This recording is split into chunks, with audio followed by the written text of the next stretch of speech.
আসসালামু আলাইকুম। ক্লাস 9 আজকে তোমাদের অ্যান্টিবডির গঠন বা অ্যান্টিবডির স্ট্রাকচার সম্পর্কে আলোচনা করব। আগের ভিডিওতে আমরা বিভিন্ন অ্যান্টিবডি, আমাদের যে শরীরে 5 ধরনের অ্যান্টিবডি বা ইমিউনোগ্লোবিউলিন ছিল সেগুলো নিয়ে আমরা আলোচনা করেছি। আজকে এই অ্যান্টিবডির স্ট্রাকচার কীরকম হয় সেটা আমরা দেখব। তো যতগুলো অ্যান্টিবডি বা ইমিউনোগ্লোবিন ছিল সেগুলো কি ছিল একবার রিকল করার চেষ্টা করো। সেগুলো ছিল IgG, IgA,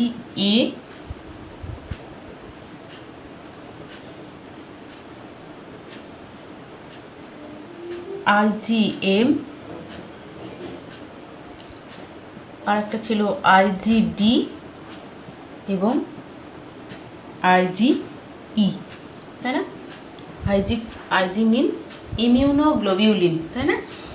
এই ইমিউনোগ্লোবিউলিন জি, ইমিউনোগ্লোবিন এ, এই 5 ধরনের অ্যান্টিবডি আমাদের শরীরে দেখা যায়। এটা কোথায় থাকে, কি কাজ করে, এগুলো আমরা আগে আলোচনা করেছি। আজকে একটা আদর্শ অ্যান্টিবডি, আমি বলেছিলাম এই IgG-কে বলা হয় আদর্শ অ্যান্টিবডি বা ইমিউনোগ্লোবিউলিন। তো আজকে আমরা এই IgG স্ট্রাকচারটা কীরকম হয় সেটা আমরা জানব। তো এই অ্যান্টিবডি অ্যাকচুয়ালি ওয়াই আকৃতি বিশিষ্ট হয়। আমি আগে অ্যান্টিবডির ছবিটা আঁকার চেষ্টা করি, তাহলে পরে আমি সেটা বোঝালে তুমি বুঝতে পারবে।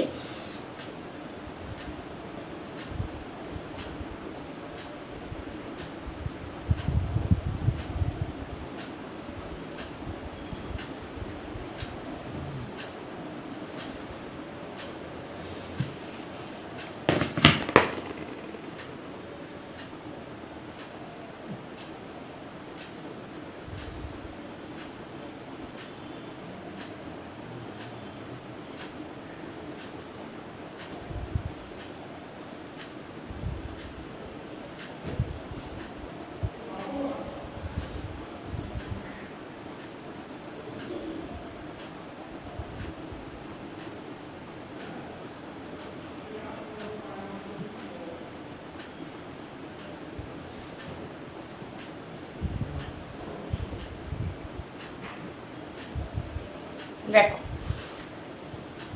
আমাদের যে অ্যান্টিবডিগুলো সেগুলোর স্ট্রাকচার মোটামুটি এরকম হয়, অর্থাৎ ইংরাজি যে অ্যালফাবেট সেই ইংরাজি অ্যালফাবেটের ওয়াইয়ের মতো দেখতে হয়, তাই না? আমাদের ইংরাজি অ্যালফাবেট ওয়াইটা কীরকম দেখতে হয় না, এইরকম টাইপসের অনেকটা, দেখো ইংরাজি অ্যালফাবেট ওয়াইয়ের মতো দেখতে। তো এই অ্যান্টিবডির যে স্ট্রাকচার, এখানে দুটো মেন অংশ থাকে। দেখো, একটা এরকম বড় পার্ট আর একটা ছোট পার্ট। তো তার আগে বলি, এই অ্যান্টিবডিগুলো তৈরি হয় কি দিয়ে না, প্রত্যেকটা অ্যান্টিবডি হচ্ছে মেনলি প্রোটিন ধর্মী। এরা প্রোটিন দ্বারা গঠিত হয়। কি দ্বারা গঠিত হয় না, তার মানে এদের রাসায়নিক প্রকৃতি যদি বলি তাহলে এরা সবাই কি ধর্মী না, প্রোটিন ধর্মী। এরা হচ্ছে সবাই প্রোটিন ধর্মী। এবার প্রোটিন কিভাবে গঠিত হয়, তোমরা তোমাদের জৈব অণু যে চ্যাপ্টারটা পড়ানো হয়েছিল সেখানে ছিল কি অনেকগুলো অ্যামাইনো অ্যাসিড বা অ্যামিনো অ্যাসিড কি করে, এই অ্যামিনো অ্যাসিডগুলো পরপর এরকম পেপটাইড বন্ধনী দ্বারা পরপর যুক্ত হয়ে কি করে না, পলিপেপটাইড চেন তৈরি করে, তাই না? যখন অনেকগুলো অ্যামাইনো অ্যাসিড এরকম পরপর সজ্জিত হয়ে পলিপেপটাইড চেন তৈরি করে তখন তাকে আমরা প্রোটিন বলি, তাই না? এরা পরস্পর পেপটাইড বন্ধনী দ্বারা যুক্ত হয়ে কি তৈরি করে না, প্রোটিন তৈরি করে। তো এরা অ্যাকচুয়ালি সবাই প্রোটিন ধর্মী। তো এই যে ইমিউনোগ্লোবিন, এই ইমিউনোগ্লোবিনটা পুরোটা এই যে চেন, এই যে ওয়াই আকৃতির যে অংশ এঁকেছে, এরা প্রত্যেকে এরকম পেপটাইড চেন দ্বারা গঠিত। ঠিক আছে, এরকম পলিপেপটাইড চেন দ্বারা পরস্পর যুক্ত হয়েছে। অর্থাৎ এটার যদি কেমিক্যাল স্ট্রাকচার দেখি বা রাসায়নিক প্রকৃতি দেখি তাহলে দেখবো এটা প্রোটিন ধর্মী। তো এদের এই যে দুটো চেন, তার মানে এই চেনটাতে অসংখ্য এরকম পলিপেপটাইড শৃঙ্খল আছে, আবার এটাতেও অসংখ্য এরকম পলিপেপটাইড শৃঙ্খল আছে, এটাতেও তাই এটাতেও তাই। তো এই দুটো মধ্যে আগে কোনটাকে কি বলে সেটা বলে দিই, তারপরে কটা কটা পলিপেপটাইড চেন কোথায় কোথায় থাকে বলি। এই যে বড় যে চেনটা দেখছো এটার মধ্যে থাকে কত না প্রায় 400রও বেশি। এই বড় যেটা এখানে প্রায় 400র বেশি কি থাকছে না 400রও বেশি অ্যামাইনো অ্যাসিডের যে চেন বা পলিপেপটাইড চেন থাকে, বা 400রও বেশি অ্যামিনো অ্যাসিড আছে। আর এই যে ছোটো মতো একটা চেন এঁকেছি সেটাতে মোটামুটি 200টি অ্যামিনো অ্যাসিড নিয়ে পলিপেপটাইড শৃঙ্খল তৈরি করেছি বা পেপটাইড শৃঙ্খল তৈরি করেছি। তো এই ওয়াই আকৃতির যে বড় অংশটা এঁকেছি এটাকে বলা হচ্ছে কি, এটাকে বলা হয় ভারী চেন বা হেভি চেন। কি বলা হয় না এই বড়টাকে বলা হচ্ছে কি ভারী চেন। তার মানে এইখান থেকে এই অংশ, এখান থেকে একজোড়া ভারী চেন থাকছে, তাহলে এটাকে আমরা বলতে পারি ভারী চেন বলতে পারি। আর এই যে অংশটা রয়েছে এক জোড়া, এদিকে একটা এদিকে একটা, এটাকে বলা হচ্ছে হালকা চেন। ঠিক আছে, এটা হচ্ছে ভারী চেন, এটা হচ্ছে হালকা চেন। আর এই ভারী চেন হালকা চেনগুলো নিজেদের মধ্যে পরস্পর একটা বন্ধনী যারা যুক্ত থাকে, প্রতিটি অংশ হালকা চেন ও একটি ভারী চেন, এরা পরস্পর ডাইসালফাইড বন্ড দ্বারা যুক্ত থাকে। কীরকম বন্ড না ডাইসালফাইড, দুটো সালফাইড বন্ড তৈরি হচ্ছে কি ডাইসালফাইড। অর্থাৎ এগুলো এরকম ডাইসালফাইড বন্ড দ্বারা গঠিত হয়। ঠিক একইভাবে এদের দুজনের মধ্যেখানেও এই ডাইসালফাইড বন্ডগুলো থাকে, অর্থাৎ এখানেও এসএস বন্ড থাকবে। ঠিক আছে, এখানটাতেও তাই এসএস বন্ড রয়েছে। তো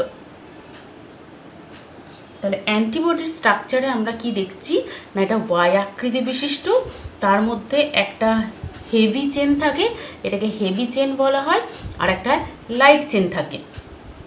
আর এই হেভি চেনটা তৈরি হয় কি দিয়ে, 400রও বেশি অ্যামিনো অ্যাসিড দিয়ে একটা পলিপেপটাইড শৃঙ্খল তৈরি করেছে। আর যেটা হেভি লাইট চেন সেটা বা হালকা চেন সেটা 200টা মতো অ্যামিনো অ্যাসিড নিয়ে একটা হালকা চেন বা একটা পলিপেপটাইড শৃঙ্খল তৈরি করেছি। আর এই প্রত্যেকটা ভারী চেন এবং হালকা চেন একে অপরের সঙ্গে ডাইসালফাইড বন্ড দ্বারা পরস্পর যুক্ত থাকে। হলো, এবার এর মাঝখানে একটা অঞ্চল আছে, এই যে অংশটা এই অংশটাকে বলা হচ্ছে, এটা দেখো কবজার মতো, তাই না? আমরা যে বিভিন্ন জিনিসের কবজা দেখেছি, এই অঞ্চলটাকে বলা হচ্ছে হিঞ্জ অঞ্চল বা কবজা অঞ্চল। তাহলে এই অঞ্চলটাকে কি বলা হচ্ছে না এই অংশটা হচ্ছে আমরা বলতে পারি এটা হচ্ছে কবজা অঞ্চল বা হিঞ্জ অঞ্চল। ঠিক আছে, এবার এই দুটো ভারী চেন আর হালকা চেনের কিছু অঞ্চল আছে, সেই অঞ্চলগুলো কি সেগুলো আমরা জানবো। এই যে নিচের অংশটা, ধরো এর মোটামুটি এতটা, এর এতটা অঞ্চল, আর এর এতটা অঞ্চল এবং এর এতটা অঞ্চল। এই যে এই অংশটুকু বাদ দিয়ে বাকি যে অংশটা, এটা কিন্তু কনস্ট্যান্ট অঞ্চল, মানে এই অঞ্চলটার কোনো পরিবর্তন হয় না। সমস্ত ইমিউনোগ্লোবিনের ক্ষেত্রে এই অঞ্চলটা সবার মোটামুটি সেম থাকে, অর্থাৎ এই অঞ্চলটা অপরিবর্তন কনস্ট্যান্ট অঞ্চল বলা হয়। এই অঞ্চলটাকে কি বলা হচ্ছে? তাহলে এখান থেকে এই অঞ্চল, এখান থেকে এই অঞ্চল। তাহলে যদি আমরা ভারী চেনের কনস্ট্যান্ট অঞ্চল দেখি তাহলে আমরা বলতে পারবো যে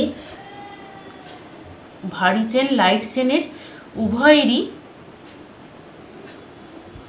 এই পুরো অঞ্চলটাকে বলবো আমরা কি? যে অপরিবর্তনশীল অঞ্চল, অপরিবর্তনশীল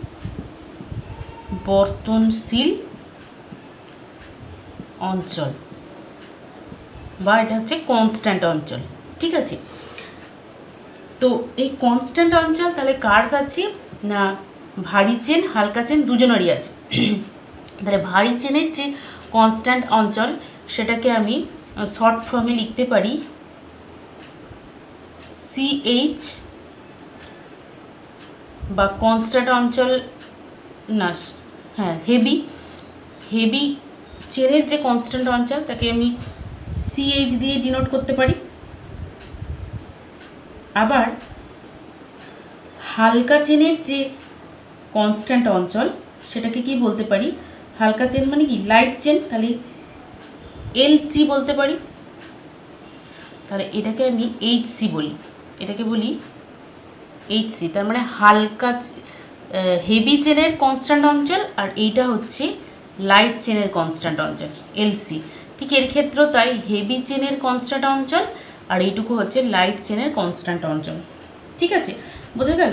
তাহলে এদের দু রকমের অঞ্চল আমরা দেখতে পাচ্ছি, একটা হচ্ছে অপরিবর্তনশীল অঞ্চল, আর আরেকটা অঞ্চল পাবো যেটা বাকি অংশটুকু, মানে এখান থেকে এটা হেভি চেন লাইট চেন দুজনের ক্ষেত্রে এটা হচ্ছে পরিবর্তনশীল অঞ্চল, পরিবর্তনশীল অঞ্চল। তার মানে এই অংশটা কি হচ্ছে না এরা পরিবর্তিত হয়। তাহলে হেভি চেনের পরিবর্তনশীল অঞ্চল যেটা ভ্যারিয়েবল অঞ্চল বলা হচ্ছে, ভ্যারিয়েবল এরিয়া। তাহলে এটা হেভি চেনের ক্ষেত্রে যখন আমরা বলবো সেটাকে আমরা VHL বলবো, অর্থাৎ হেভি চেনের HV হেভি চেনের ভেরিয়েবল অঞ্চল। আর যেটা তোমার লাইট চেন তার ক্ষেত্রে কি বলবো না LV, অর্থাৎ ভ্যারিয়েবল লাইট চেনের ভ্যারিয়েবল অঞ্চল। বোঝা গেছে? তাহলে অ্যান্টিবডির স্ট্রাকচারে আমরা কি দেখছি? যে স্ট্রাকচারটা কিন্তু খুবই সিম্পল, যে একটা Y আকৃতি বিশিষ্ট অংশ যেটা অসংখ্য পলিপেপটাইড শৃঙ্খল দ্বারা গঠিত হয়েছে, বা অসংখ্য অ্যামিনো অ্যাসিড পরপর পলিপেপটাইড শৃঙ্খল নিয়ে একটা চেন গঠন করেছে, যার কি হচ্ছে না ওপরের দিকে যে অঞ্চলটা সেই অঞ্চলটাকে বলা হচ্ছে কি না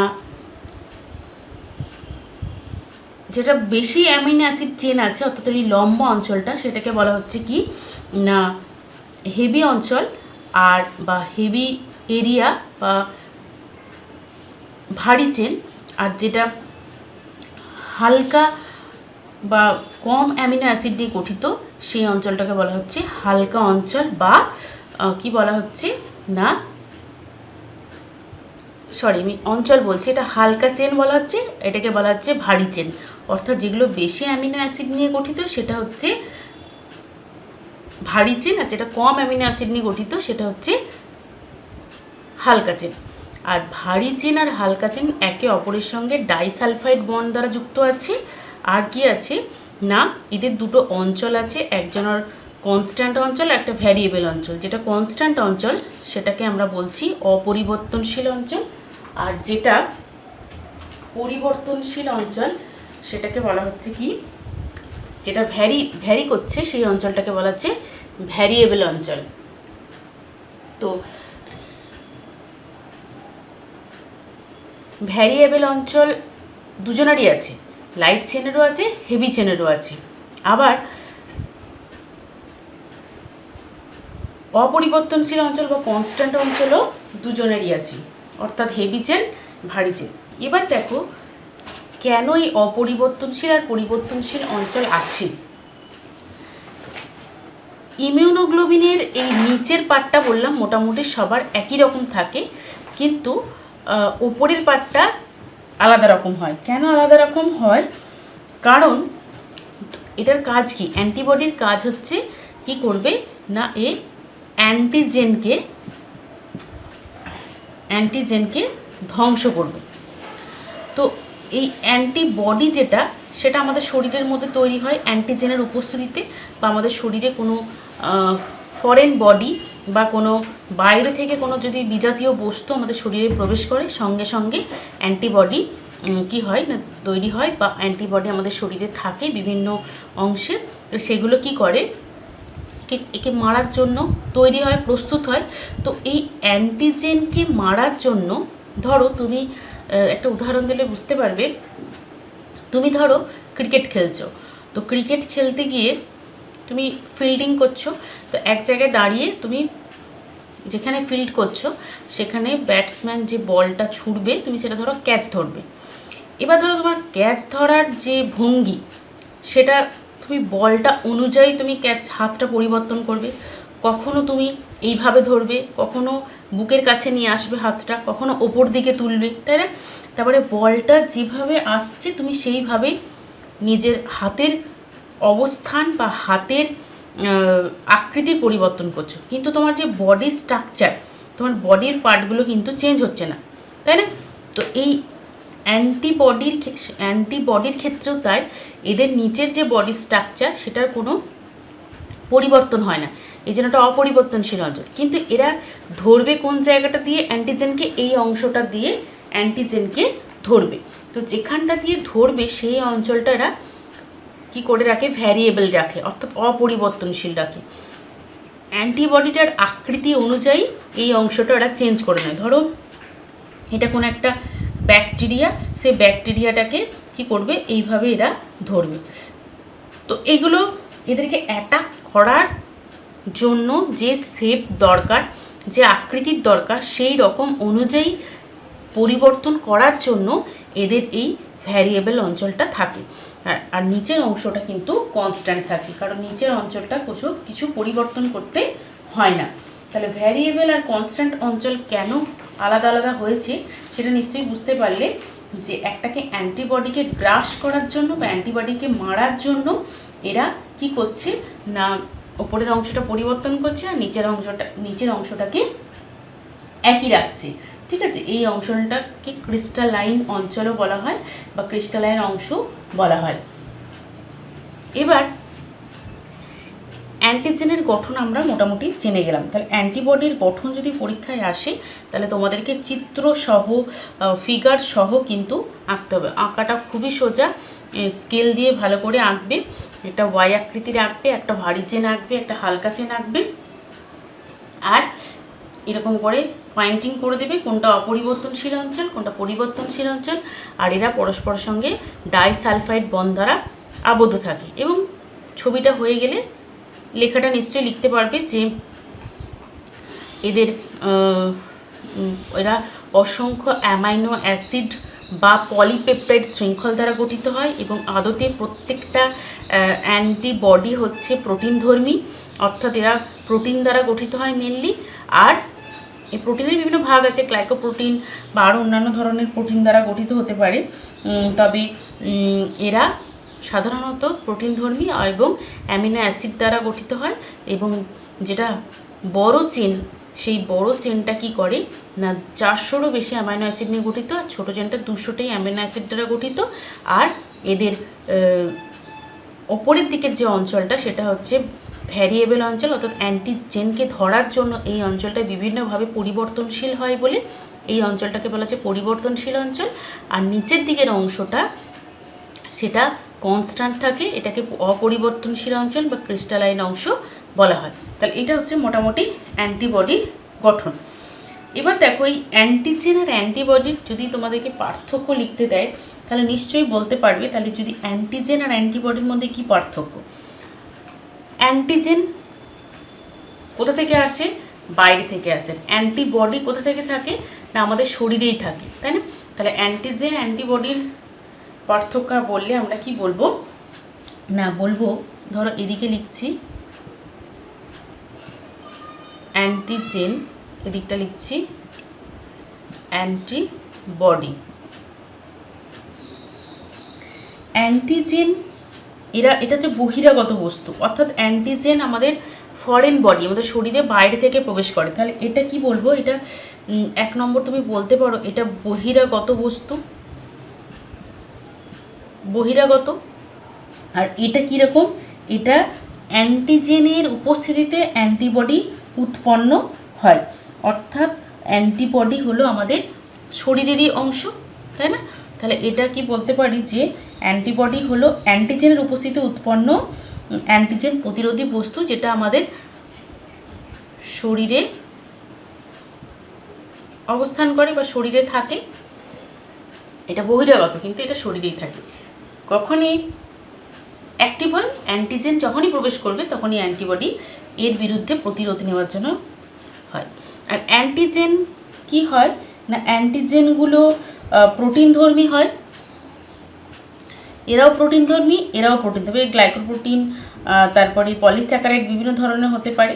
তবে এরা সবসময় কি হয়, প্রোটিনধর্মী হয়। এরা সবসময় কি হয়, রাসায়নিক প্রকৃতিতে এরা হচ্ছে সবসময় প্রোটিনধর্মী হয়। আর এরা গ্লাইকোপ্রোটিন এবং পলিস্যাকারাইড জাতীয় হতে পারে। এরাও রাসায়নিক প্রকৃতিতে প্রোটিন, তবে গ্লাইকোপ্রোটিন প্রোটিনেরই ভাগ হলো, এছাড়াও পলিস্যাকারাইড যুক্ত হতে পারে, ঠিক আছে? এছাড়াও পলিস্যাকারাইড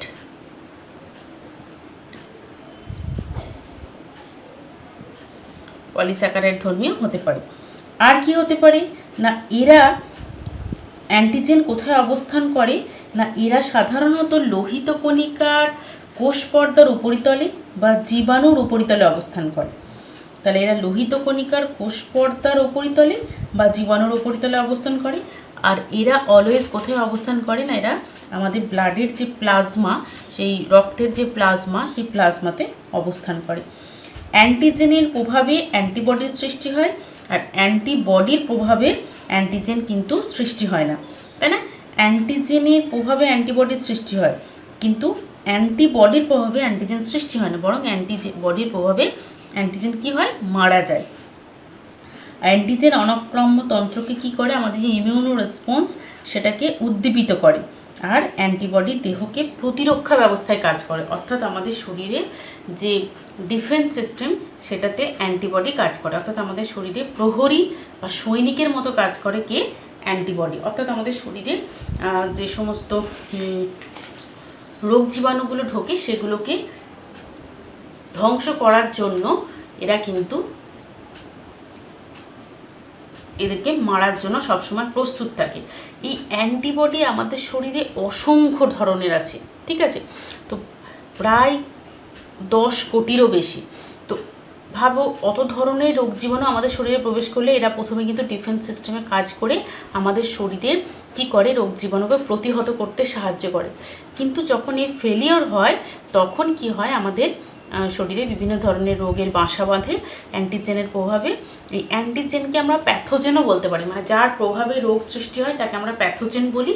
তো এই প্যাথোজেনকে মারার জন্য অ্যান্টিবডি সর্বদাই প্রস্তুত থাকে, ঠিক আছে? এবার আমরা অনাক্রম্যতাজনিত সাড়া বা ইমিউনো রেসপন্স সম্পর্কে একটু জানব। যে ইমিউনো রেসপন্স কি না, ইমিউনো রেসপন্স বা অনাক্রম্যতাজনিত সাড়া হচ্ছে কি না, আমাদের শরীরে কোনো জীবাণু, ভাইরাস বা কোনো বিজাতীয় বস্তু যেটা শরীরের পক্ষে ভালো নয়, এরকম বস্তু আমাদের শরীরে প্রবেশ করলে আমাদের যে ইমিউনো সিস্টেম আছে, অর্থাৎ যে সিস্টেম রোগ জীবাণুকে ধ্বংস করছে, ওই যে ইমিউনো সিস্টেম বা ইমিউন তন্ত্র ওই রোগ জীবাণু, ওই ভাইরাস, ওই ব্যাকটেরিয়া, ওদের বিরুদ্ধে কি করে, যে প্রতিরোধ ব্যবস্থা গড়ে তোলে, প্রতিরক্ষায় যে সাড়া দেয়। এ প্রবেশ করলো মানে এ অ্যাক্টিভ হয়ে গেল, এই যে সাড়া দেওয়ার যে ব্যাপারটা, অর্থাৎ এর প্রভাবে অ্যাক্টিভ হওয়ার যে ঘটনা, এটাকেই বলা হচ্ছে অনাক্রম্যতাজনিত সাড়া বা ইমিউনো রেসপন্স। কি বলা হচ্ছে না, ইমিউনো রেসপন্স।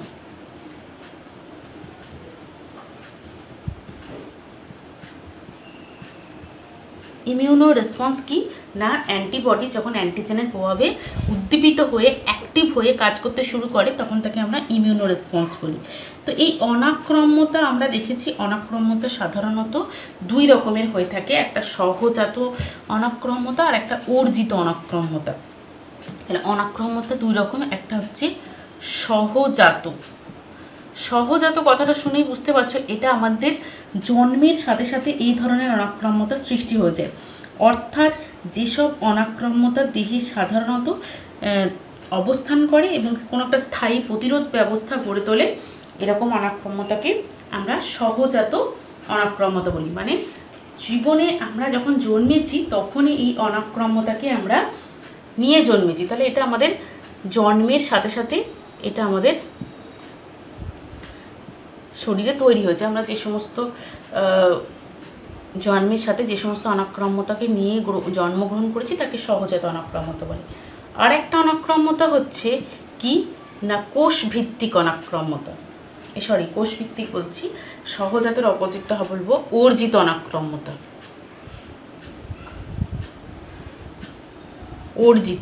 অর্জিত কথাটা শুনে বুঝতে পারছি যে এটা অর্জন করতে হয়েছে, তাই না? আমাদেরকে পরবর্তীকালে এই অর্জিত অনাক্রম্যতা আমাদের শরীরে তৈরি হয়েছে। কিভাবে সৃষ্টি হয়েছে না বিভিন্ন রোগ জীবাণুর প্রভাবে এই ধরনের অনাক্রম্যতাগুলো সৃষ্টি হয়। অর্থাৎ শরীরে বিভিন্ন ধরনের জীবাণু প্রবেশ করতে থাকলে শরীর সেই জীবাণুর, ধরো কলেরা রোগের জীবাণু ঢুকেছে, তখন কলেরাকে প্রতিহত করার জন্য আমি যদি ভ্যাকসিনেশন নিই তার আগে শরীর কিন্তু ওই একটা বিজাতীয় বস্তুর প্রভাবে যে তাকে মারার জন্য যে ডিফেন্স সিস্টেমটাকে বা প্রতিরক্ষা ব্যবস্থাটাকে গড়ে তুলবে সেটা হচ্ছে অর্জিত। অর্থাৎ কোনো ভেতরে প্রবেশ করলেও তার বিরুদ্ধে যে অ্যান্টিবডিটা তৈরি হবে সেই ধরনের অনাক্রম্যতাকে আমরা অর্জিত অনাক্রম্যতা বলি। অর্থাৎ যে ধরনের অনাক্রম্যতা জন্মের পর দেহে অ্যান্টিজেন প্রবেশের ফলে সৃষ্টি হয় তাকে আমরা সহজে বলতে পারি অর্জিত অনাক্রম্যতা। আর যে ধরনের অনাক্রম্যতা জন্মের সময় থেকে বংশ পরম্পরায় আমাদের শরীরে সঞ্চালিত হয় তাকে সহজাত অনাক্রম্যতা বলছি। আর যে ধরনের অনাক্রম্যতা জন্মের পর দেহে অ্যান্টিজেন প্রবেশের ফলে সৃষ্টি হয় তাকে বলা হচ্ছে অর্জিত অনাক্রম্যতা। অর্জিত অনাক্রম্যতা আবার দুই রকমের, একটা হচ্ছে কোষ ভিত্তিক আর একটা হচ্ছে রস ভিত্তিক অনাক্রম্যতা। একটা হচ্ছে কি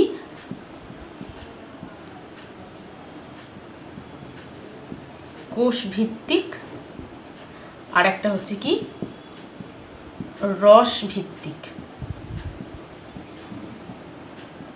তাহলে কোষ ভিত্তিক আর রস ভিত্তিক অনাক্রম্যতা কি? যে ধরনের অর্জিত অনাক্রম্যতা টি লিম্ফোসাইট দ্বারা ঘটে। তাহলে কোষ ভিত্তিক অনাক্রম্যতা কার দ্বারা ঘটে? T lymphocyte. টি লিম্ফোসাইট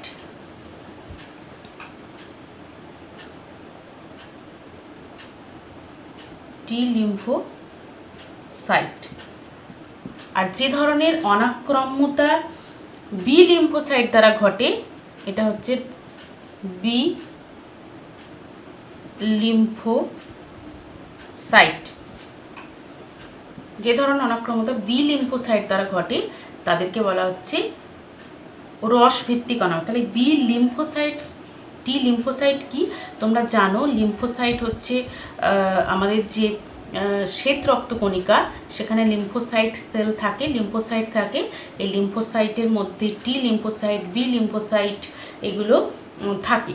তো এই লিম্ফোসাইটের মধ্যে যেটা টি লিম্ফোসাইট, এগুলো সম্পর্কে আমরা ডিটেলসে আবার পরে জানবো। এই টি লিম্ফোসাইট হচ্ছে কোষ ভিত্তিক অনাক্রম্যতার জন্য দায়ী, আর রস ভিত্তিক অনাক্রম্যতার দায়ী হচ্ছে কি বি লিম্ফোসাইট। তার মানে বি লিম্ফোসাইট দ্বারা যে অনাক্রম্যতা হয় তাকে বলা হচ্ছে কি বি লিম্ফোসাইট দ্বারা যদি হয় সেটাকে বলবো রস ভিত্তিক, আর টি লিম্ফোসাইট দ্বারা হলে সেটা কোষ ভিত্তিক। এই আরেকটা কথা এই প্রসঙ্গে বলে রাখি যে টি লিম্ফোসাইট এরা আমাদের যে থাইমাস গ্ল্যান্ড আছে সেখানে পূর্ণতা লাভ করে এবং আমাদের যে অস্থি মজ্জা লসিকা গ্রন্থি সেখানে এরা সাধারণত অবস্থান করে। তাহলে টি লিম্ফোসাইটগুলো কোথায় অবস্থান করে না আমাদের অস্থি মজ্জা এবং লসিকা গ্রন্থিতে অবস্থান করে। এ ঠিক উল্টো, এ অস্থি মজ্জাতে পূর্ণতা লাভ করে এবং এও অবস্থান করে লসিকা গ্রন্থিতেই অবস্থান করে। কিন্তু এ পূর্ণতা লাভ করে কোথায় না এটা আমাদের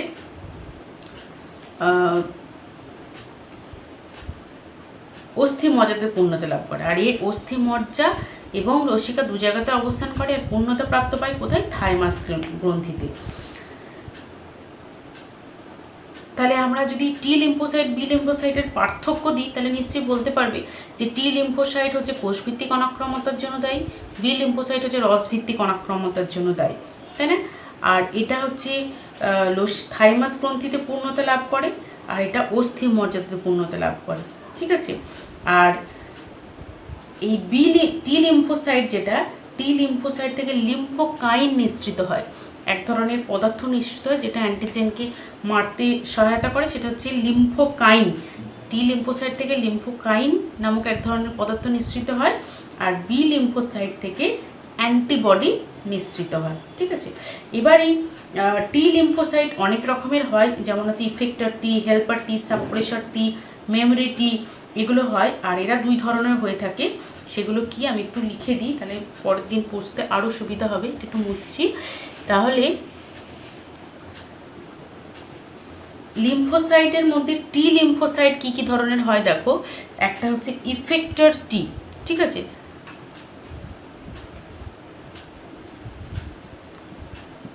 ইফেক্টর টি, হেল্পার টি, সাপ্রেসর টি,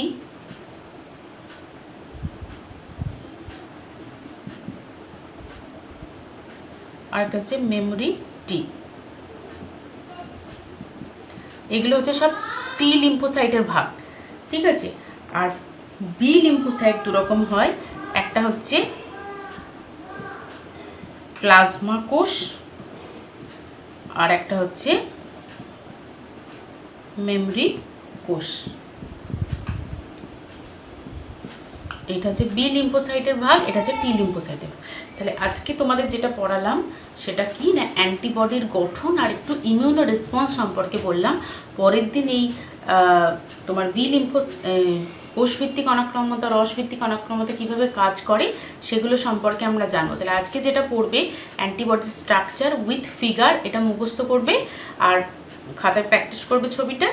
আর ইমিউনো রেসপন্স কাকে বলে পড়বে, এটা কয় ধরনের হয়, অর্জিত হয়, একটা সহজাত হয়।